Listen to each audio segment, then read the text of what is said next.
അപ്പൊ ഈ teachers echo A I എന്നൊക്കെ കേൾക്കുമ്പോൾ ഇത് എല്ലാ ടീച്ചേഴ്സിനും ഇതങ്ങനെ ക്രിയേറ്റ് ചെയ്യാൻ പറ്റുമോ? ഇത് IT ബാക്ക്ഗ്രൗണ്ടിലുള്ള ടീച്ചേഴ്സിന് മാത്രമല്ലേ ക്രിയേറ്റ് ചെയ്യാൻ പറ്റുള്ളൂ? പ്രോഗ്രാമിംഗ് അറിയണോ എന്നൊക്കെ നമുക്ക് തോന്നും. അങ്ങനെയൊന്നുമില്ല. യൂഷ്വൽ പ്രോംപ്റ്റ് എഞ്ചിനീയറിംഗ് പഠിച്ചാൽ തന്നെ ഇപ്പോൾ ഒരുപാട് പ്ലാറ്റ്ഫോമുകളുണ്ട്. ഇപ്പോൾ ചാറ്റ് ബേസ് എന്നൊക്കെ പറയുന്ന ചില പ്ലാറ്റ്ഫോമുകളുണ്ട്. അതല്ലെങ്കിൽ അൺഅക്കാഡമിക് ഗ്രാഫി പോലെയുള്ള പ്ലാറ്റ്ഫോമുകൾ നമുക്ക് വളരെ എഫക്റ്റീവ് ആയിട്ടുള്ള AI ഏജൻസ് ക്രിയേറ്റ് ചെയ്യാൻ പറ്റും. ഞാൻ ക്രിയേറ്റ് ചെയ്തിട്ടുള്ള അൺഅക്കാഡമി ഗ്രാഫി വഴിയാണ് അത്. പക്ഷെ ആ പ്ലാറ്റ്ഫോം മാത്രമല്ല, വേറെയും ഒരുപാട് പ്ലാറ്റ്ഫോമുകളുണ്ട്. അപ്പോൾ നമുക്കൊരു AI ഏജന്റ്, നമുക്കൊരു AI അവതാർ, ഒരു ടീച്ചർക്ക് ഒരു AI അവതാർ ഓരോ ക്ലാസ്സിന് വേണ്ടി ക്രിയേറ്റ് ചെയ്യുക എന്നുള്ളതാണ് ഈ ഒരു ഐഡിയ.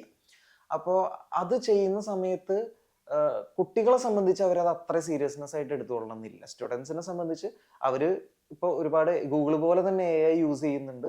അപ്പോൾ പുതിയൊരു ചാറ്റ് ബോട്ട് ആ കൂട്ടത്തിൽ പെടുന്നു. എന്നാൽ പിന്നെ ഗൂഗിളിനോട് ചോദിക്കുന്ന ചോദ്യങ്ങൾ ഞാൻ അതിനോട് ചോദിക്കും, ചാറ്റ് ജിപിടിയോട് ചോദിക്കുന്ന ചോദ്യങ്ങൾ ഞാൻ അതിനോട് ചോദിക്കും, എല്ലാ വിഷയങ്ങളും ഞാൻ അതിനോട് ചോദിക്കുന്നതായിരിക്കും കുട്ടിയുടെ ഒരു ആറ്റിറ്റ്യൂഡ്.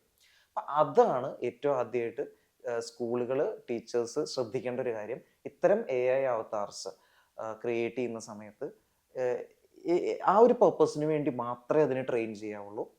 അതിനപ്പുറമോ ഇപ്പുറമോ മുകളിലോ താഴെയോ, ഞാൻ ഉദ്ദേശിക്കുന്നത് ആ വിഷയത്തിനപ്പുറമോ ഇപ്പുറമോ ആവശ്യമായ ഡെപ്തിന് മുകളിലോ താഴെയോ ആയിട്ടുള്ള അല്ലെങ്കിൽ ആവശ്യമായിട്ടുള്ള ഡെപ്തിന് അപ്പുറമുള്ള ചോദ്യങ്ങളെ നമുക്ക് നിരുത്സാഹപ്പെടുത്തേണ്ടി വരും. കാരണം അത്രയും ആ ഒരു പേർപ്പസ് മാത്രമേ അതിനുള്ളൂ. ഞാൻ എപ്പോഴും പറയാറുള്ള പോലെ ജനറൽ പേർപ്പസ് AI അല്ല ഫ്യൂച്ചർ എന്ന് പറയുന്നത്. ജനറൽ പേർപ്പസ് AI എന്ന് പറയുന്ന ഒരു കളിമണ്ണ് പോലെയാണ്. നമുക്ക് അതിനെ ആവശ്യമുള്ള രൂപങ്ങളിലേക്ക് ആക്കി എടുക്കുമ്പോഴാണ് ഈ നീഷ് പേർപ്പസ്ഡ് ആയിട്ടുള്ള AIസിന്, ഇപ്പോൾ നമ്മളിപ്പോൾ പറഞ്ഞ പോലെ ടീച്ചേഴ്സ് എക്കോ AI എന്ന് പറയുന്ന ഒരു നീഷ് പേർപ്പസ് ഉള്ള ഒരു AI ആണ്. നമുക്ക് അതിന് വെച്ചിട്ട് ലിങ്ക്ഡിൻ പോസ്റ്റ് എഴുതണ്ട, നമുക്ക് അതിന് വെച്ച് ഫേസ്ബുക്ക് പോസ്റ്റ് എഴുതണ്ട, നമുക്ക് അതിന് വെച്ചിട്ട് കഥ എഴുതേണ്ട കാര്യമില്ല. അപ്പോൾ ഈ ഞാൻ ഉണ്ടാക്കിയിട്ടുള്ള AI അവതാർ, എൻ്റെ AI അവതാർ എന്ന് പറയുന്നത് VM ടോക്കീസ് എന്ന് പറയുന്ന AI അവതാർ എന്ന് പറഞ്ഞാൽ ഇംഗ്ലീഷ് പഠിപ്പിക്കുന്ന AI ആണ്. അപ്പോൾ കോമ്പറ്റേറ്റീവ് എക്സാംസിനൊക്കെ ഇംഗ്ലീഷ് പഠിക്കാൻ ഹെൽപ്പ് ചെയ്യുന്നൊരു AI ആണ്.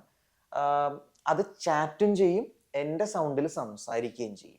ഇനി ഈ സംസാരത്തിന്റെ കാര്യം പലപ്പോഴും ടീച്ചേഴ്സ് ചോദിക്കാറുണ്ട്, അത് എങ്ങനെ ട്രെയിൻ ചെയ്യാൻ പറ്റും, അത് വേണോ, അത് മാത്രം മതിയോ എന്നൊക്കെ ചോദിക്കാറുണ്ട്. ലാംഗ്വേജ് പഠിപ്പിക്കുന്ന AI അല്ലാത്തടത്തോളം ഈ സൗണ്ടിന് വലിയ പ്രാധാന്യമൊന്നുമില്ല. കുറച്ച് ഫാൻസി ആയിട്ടിരിക്കും, നമ്മളെപ്പോലെ തന്നെ. അതായത് നമ്മൾ 40 കുട്ടികളെ പഠിപ്പിക്കുന്നുണ്ടെങ്കിൽ ഈ 40 കുട്ടികളോട് നമ്മുടെ സൗണ്ടിൽ ഒരു AI സംസാരിക്കുന്നു എന്നുള്ളതിൻ്റെ ഒരു പുതുമയുണ്ട്, അതിൻ്റെ ഒരു രസമുണ്ട്.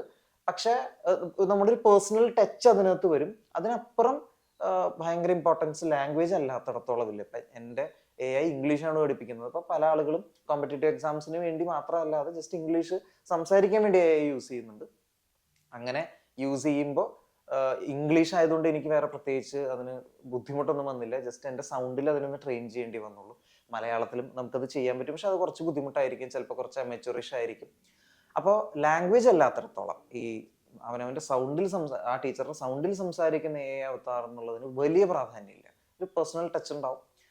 നമ്മുടെ ഏറ്റവും പ്രധാനപ്പെട്ട ഉദ്ദേശം കുട്ടികൾക്ക് ആവശ്യമായിട്ടുള്ളൊരു പേഴ്സണൽ അറ്റൻഷൻ കൊടുക്കുക എന്നുള്ളതാണ്. അതും ആ സബ്ജക്റ്റ് പഠിപ്പിക്കുക എന്നുള്ളതാണ്. അതിന് chatting is enough, it will do the job. നമ്മളെപ്പോലെ തന്നെ ചാറ്റ് ചെയ്യാനായിട്ട് നമ്മൾ യൂഷ്വലി യൂസ് ചെയ്യുന്ന ചില ഫ്രേസുകൾ അതിനോട് ചാറ്റ് ചെയ്യുമ്പോൾ തന്നെ കുട്ടികൾക്ക് മനസ്സിലാവുന്നുണ്ടോ അത് ഈ ടീച്ചറോട് ഞാൻ ചാറ്റ് ചെയ്യുന്ന പോലെ തന്നെയുണ്ട്. പക്ഷെ ആ ടീച്ചർ അല്ല അത്, ആ ടീച്ചറുടെ AI അവതാറാണ് അത് എന്നുള്ള ആ ഒരു വേരിയബിലിറ്റി അവിടെ കീപ്പ് ചെയ്യുകയും വേണം. ഇല്ലെങ്കിൽ ഓൺ എ ലോങ് ടേം ഇത് യൂസ് ചെയ്ത് കഴിയുമ്പോൾ കുട്ടികൾക്ക് എത്തിക്കൽ ഇഷ്യൂസ് അല്ലെങ്കിൽ കുട്ടികൾക്ക് ഒരു കൺഫ്യൂഷൻ ഒക്കെ വരാൻ സാധ്യതയുണ്ട്. ഇതിനോട് ഓവർ ഡിപ്പെൻഡന്റ് ആവാനും പാടില്ല. മനസ്സിലാക്കേണ്ടത്, നമ്മൾ AI